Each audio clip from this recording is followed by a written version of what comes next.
Can you believe it, Big East Hoops fans? Just over 48 hours from now, college basketball is back. We're from our Manhattan studios. Big East Senior Associate Commissioner Stu Jackson. I'm John Fanta. Stu, it's back, college basketball, and the Big East is stacked with storylines. No question, but it's an exciting time, isn't it? I mean, I can't wait. I've been sitting around here for 2 weeks, kind of numb, just waiting to see some hoops. And if you look at the conference this year, what really separates the Big East from the others in college basketball is the depth at the top of the league, but then so many seniors. Yeah, so many seniors. I mean, there's depth on two fronts. One is, I think, our teams. When you look at what many would consider to be our elite teams in the preseason, the top 3 or 4. But then after that, when you look at it 4 through 10, I think it's very strong and anything could happen. But a big key to that has been the fact that we've got so many good quality players, many of them seniors, are returning this year, particularly in light of the fact you probably had 3 players in our league that are being considered as potential All-Americans. And those guys are Jalen Brunson, who is on the AP preseason All-American team, and then Trayvon Blewett, Angel Delgado, Blewett, Xavier Delgado, Seton Hall getting votes. Hey, we're on Big East Periscope and Big East Facebook Live, and we've got Senior Associate Commissioner here. So pick his brain. You were across campuses during the preseason and saw a lot of things. Was there a main takeaway from one of the schools that really kind of juts out at you?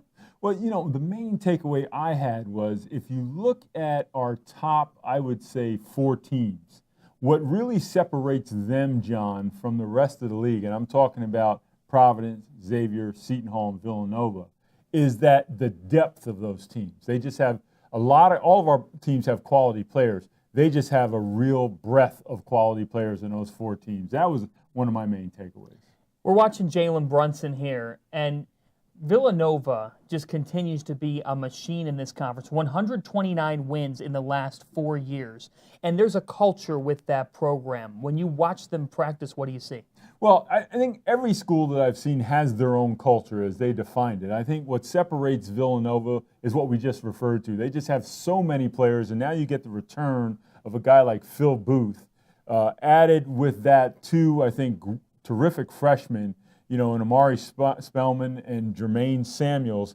And now all of a sudden they have 8, possibly 9 players that they can sustain injury, they can sustain foul trouble, and that's really what separates them as, at least in the preseason, as the class of the league.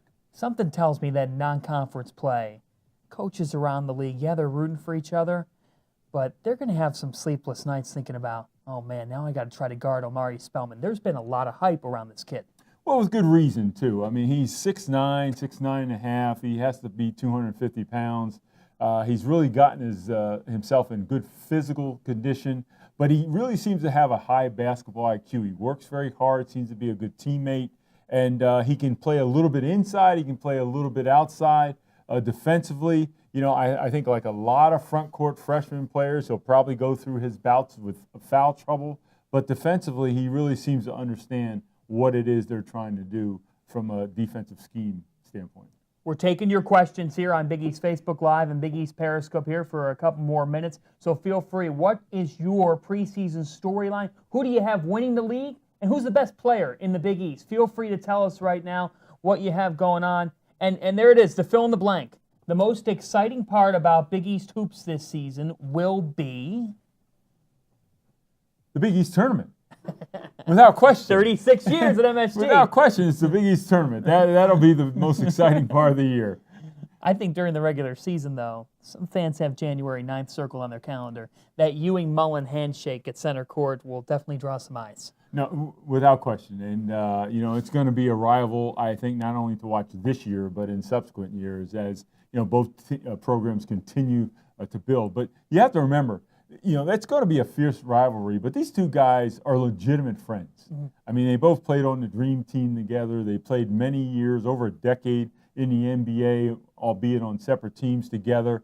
And their history goes back even before that in college. So, I think it's a friendship. I think it's a good look for the league. It's going to be an exciting day on January 9th, and we'll just have to wait and see who wins. A lot of people have asked us who would win the one-on-one matchup right now. I'm not going to hold you to that, because I think Big Pat can still post it up inside.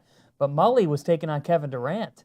Yeah, no, Mully, Mully's serious. I think he's still probably playing a little bit. So, yeah, I would take Mully in that matchup as well.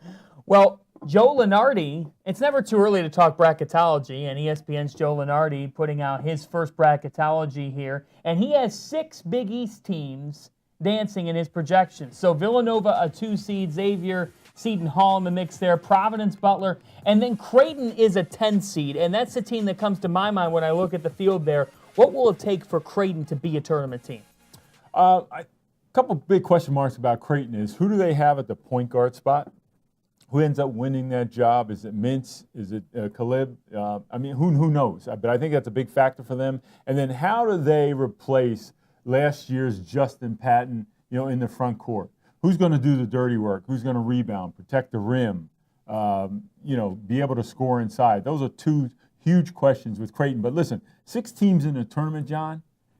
I would get rid of the season if I could sign up for that today. I'd sign up and we could cancel the season. 16th, we will take that a year after getting 7, and we're not even talking about Marquette in the mix there. And St. John's, we talked about them, that they are a team that's very intriguing to people, and New York gets a buzz around it. Right now there's a buzz with Porzingis and the Knicks. There might be another team at MSG that is playing some meaningful basketball down the stretch. Well, with St. John's, the intrigue really is their talent level. They've got very good talent level. They returned a number of players from last year, certainly Shamari Pons, Marcus Lovett, arguably maybe the best tandem backcourt in the Big East. And then you add to that 2 very quality transfers with Clark and Simon, and that's what creates the intrigue. I mean, will they be able to come together by the time we get to conference season and make some noise? That remains to be seen, but certainly the potential's there. We do have some questions coming in. Feel free to comment. What are you most looking forward to this Big East hoop season? Who is the best player in this conference? And here it is, an outlook for the DePaul Blue Demons. I saw them practice a couple weeks ago. They've got some real shooters from deep.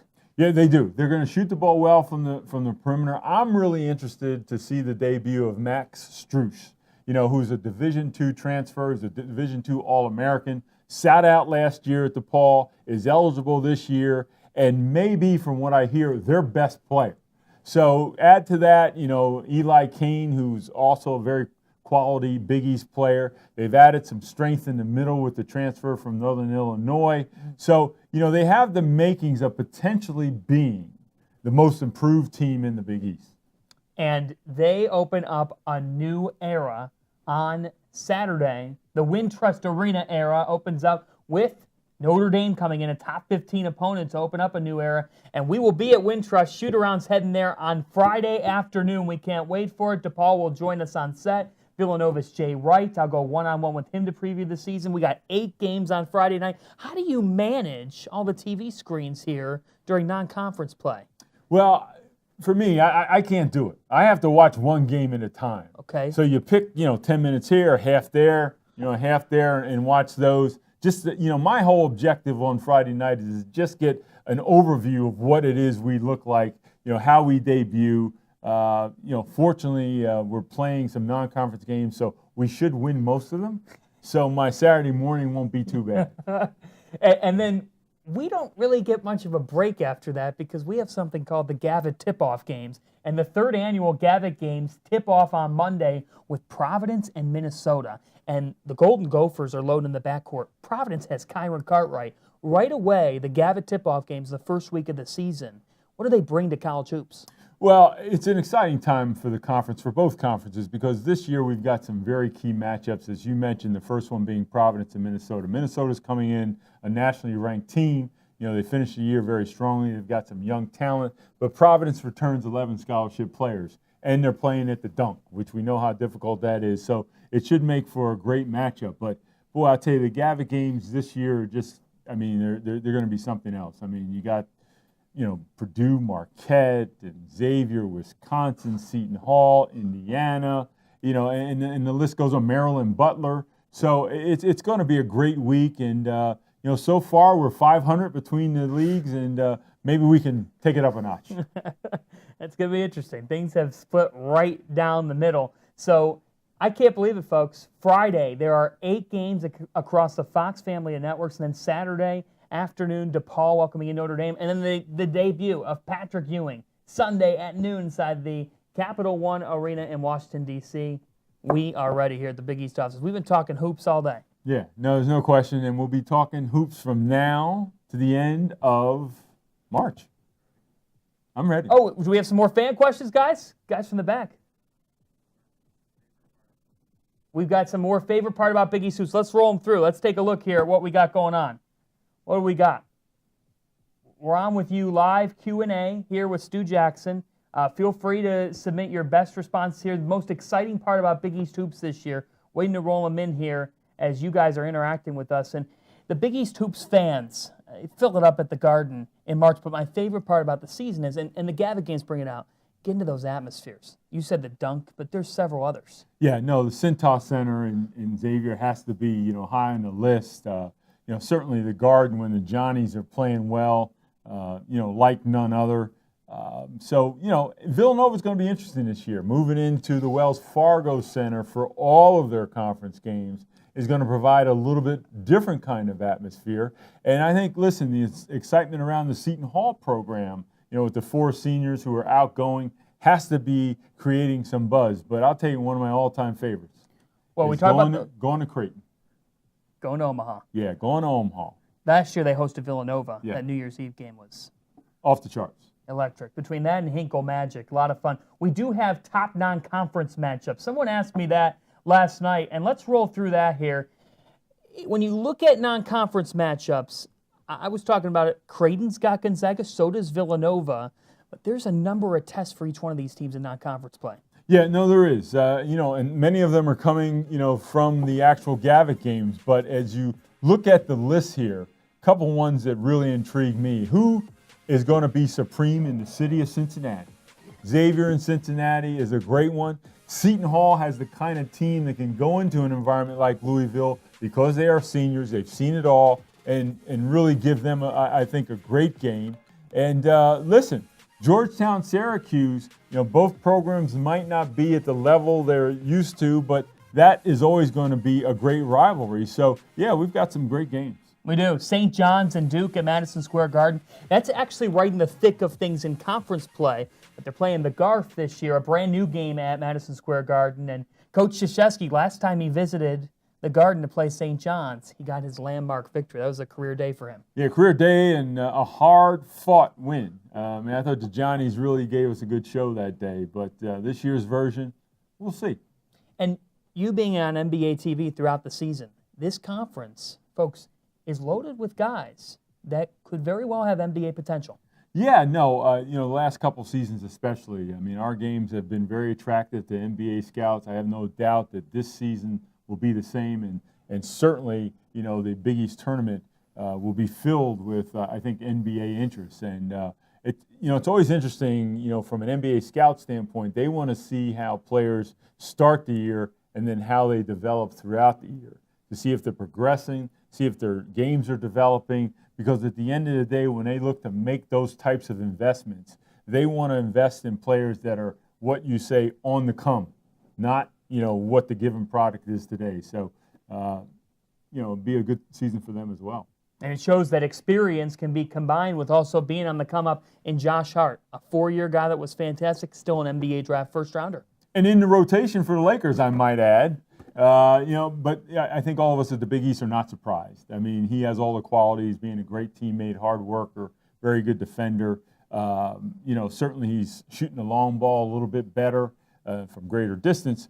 But, all proud of Josh Hart. The night starts with Seton Hall and Fairleigh Dickinson, 6:30 FS2 on Friday, the first of 8 games. Just sit on your couch, grab a bag of popcorn, start your Friday night with a double, Angel Delgado. Double. Yeah. You think you can run the table in double-doubles? That should be a question. That's a storyline. There it is, folks. Can Angel Delgado get a double-double in every game? Here it is. Here's the big man. Remember this 20-20 game? Yeah, that was huge. That was huge. I'll tell you what. He was a rebound, an assist away from a triple-double last year. That's right. What do we got here, Brad? We're talking. Oh, we got some more answers here for what people are most excited for coming out of this. Let's see what our monitor says here. Let's see what fans are saying. Nate Fowler pick and pop. Yes, Nate the skate. You know, it's actually, I saw Nate, this fall in practice, and physically his body's changed. He's really started to develop, gotten himself in great shape. He's shooting the ball excellent, and he is a very good pick and pop guy. But unlike a lot of pick and pop front court men, he also can rebound, does a good job positionally, defensively. So Nate's rounding into, I think, a very good player. And, he's going to have to play a key role for Butler if they are going to have the kind of success that they've experienced the last 2 seasons. What do we got next here? What else are we excited about, Big East Hoops fans?